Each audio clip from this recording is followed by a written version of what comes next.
नमस्ते मित्रों, कैसे हैं। मुझे पूरी उम्मीद है आप हेल्दी और फिट होंगे। मित्रों, आज हम बात करने जा रहे हैं हेल्थ एंड वेलनेस श्रृंखला में ही स्वास्थ्य और स्वच्छता के बारे में, यानी कि हेल्थ एंड हाइजीन के बारे में। हम सबको मालूम होना चाहिए मित्रों कि संतोष सबसे बड़ा धन है और स्वास्थ्य सर्वोत्तम उपहार है, और यह उपहार हमें ही खुद अपने लिए प्रोविजनिंग करने पड़ते हैं और प्रोक्योरमेंट भी करने पड़ते हैं। यह ऐसा गिफ्ट है वो किस और हमें दे ही नहीं सकते। हर शिक्षित व्यक्ति स्वास्थ्य के प्रति हमेशा सजग रहते हैं और यही उनकी सफलता का प्रमुख कारण माना जाता है। मित्रों, जो इंसान अच्छे स्वास्थ्य का आनंद लेते हैं वही सबसे बड़ा वास्तविक अमीर है, भले ही वह इस बात को मानता हो या जानता हो या न जानता हो। मित्रों, विश्व स्वास्थ्य संगठन WHO के अनुसार स्वास्थ्य को पूर्ण शारीरिक, सामाजिक और मानसिक वेलबींग की स्थिति के रूप में परिभाषित किया गया है, और यह न कि केवल बीमारी या दुर्बलता की अनुपस्थिति है। बीमारी से मुक्त होने से ज्यादा जरूरी होता है हमें अच्छा स्वास्थ्य को प्राप्त करना।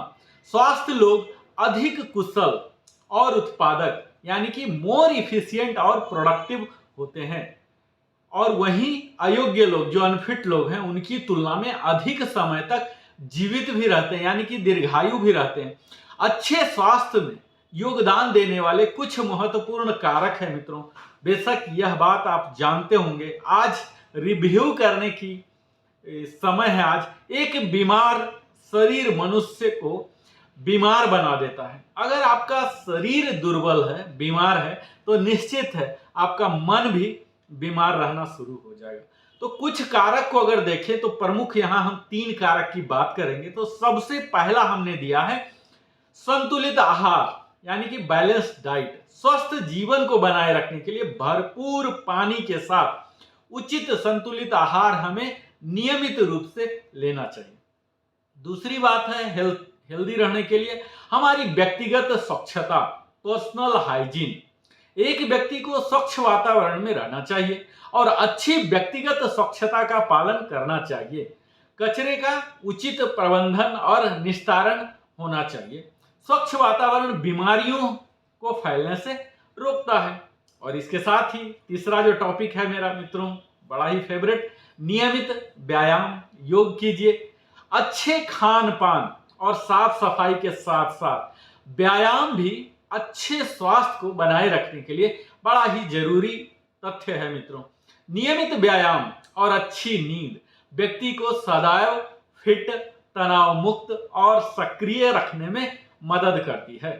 स्वास्थ्य का आनंद लेने के लिए हमें रोज व्यायाम करना चाहिए। अब 30 मिनट ही लगाइए। खुशी आत्मा का स्वास्थ्य है और चिंता उसका जहर है। तो मित्रों, यह तो थी हेल्थ की बात। अब हम बात करते हैं हाइजीन की, यानी कि स्वच्छता। अच्छे स्वास्थ्य को बनाए रखने के लिए हम अपने दैनिक जीवन में जिन प्रथाओं, यानी कि प्रैक्टिसेस का पालन करते हैं रेगुलरली, उन्हें स्वच्छता के रूप में जाना जाता है। एक व्यक्ति के अस्तित्व के लिए हमारे एक स्वस्थ जीवन शैली को बनाए रखना एक बुनियादी स्वच्छता नितांत आवश्यक है। हमारी व्यक्तिगत स्वच्छता की लापरवाही अगर हम करते हैं तो इससे हमें संक्रमण और बीमारियों का शिकार होने का डर सदैव रहेगा। कई समाजों में खराब स्वच्छता को एक आपत्तिजनक अपराध तक माना जाता है।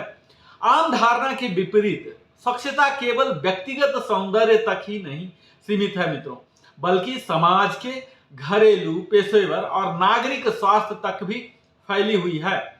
अगर दूसरे शब्दों में हम कहें मित्रों, तो स्वच्छता केवल हमारे शरीर को धोने और कीटाणुओं से छुटकारा पाने तक ही सीमित नहीं है, बल्कि यह हमारे स्वास्थ्य और मानसिक स्वास्थ्य से भी संबंधित है।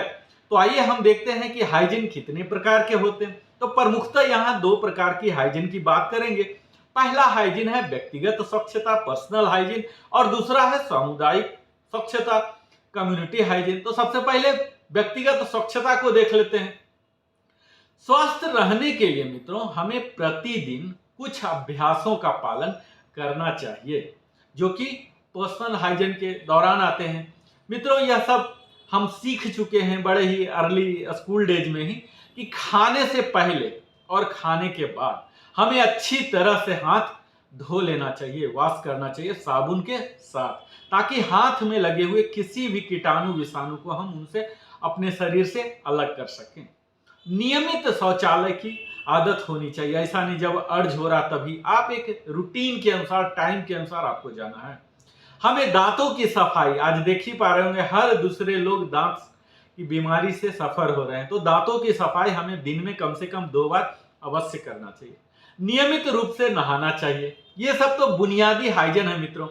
हमें साफ सुथरे और कंफर्टेबल कपड़े पहनने चाहिए। स्वच्छ पानी ही पीना चाहिए। आज आप देख ही पा रहे हैं कि वाटर कंटेमिनेटेड कितने डिजीज हो चुके हैं, तो हमें pure water, purified water, RO water ही पीना चाहिए। और घर को साफ सुथरा रखने के साथ साथ हमें कीट पतंगों से भी मुक्त रखना चाहिए। इसके साथ ही हमें साफ सुथरे बर्तन यानी कि क्लीन्ड यूटेंसिल में ही खाना बनाना चाहिए। अब अगर हम सामुदायिक स्वच्छता की बात करते हैं, तो हम जिस वातावरण में, एनवायरनमेंट में रहते हैं, वह हमें स्वस्थ रखने में बहुत ही महत्वपूर्ण भूमिका निभाता है। हम अपने परिवेश, सराउंडिंग को साफ रखने की प्रथाएं, जो प्रैक्टिसेस हैं, उन सबको यहाँ शामिल करते हैं मित्रों। तो क्या क्या है, चलिए एक एक करके हम देख लेते हैं। तो हमें घरेलू कचरे का उचित निपटान यानी कि proper disposal of house hold wastage करना चाहिए मित्रों। और सड़कों और गलियों की सफाई तो ये म्यूनिसिपैलिटी के लोग हैं, करेंगे ही। घर को साफ रखना ये हमारी जिम्मेदारी होती है मित्रों। कूड़ेदान को ढक कर रखना, कहीं इस तरह से रेन वाटर या वाटर, स्टैग्नेंट वाटर ना हो जो कि मॉस्किटो को पैदा करता है। कीड़ों को भगाने के लिए नियमित अंतराल पर कीटनाशकों का छिड़काव करना, इंसेक्टिसाइड रेगुलर इंटरवल करते रहना चाहिए। मित्रों, मनुष्यों के लिए स्वास्थ्य जोखिम में जो वृद्धि हो चुकी है आज रिस्क के साथ, स्वच्छ रहना हमें बहुत ही महत्वपूर्ण हो गया है।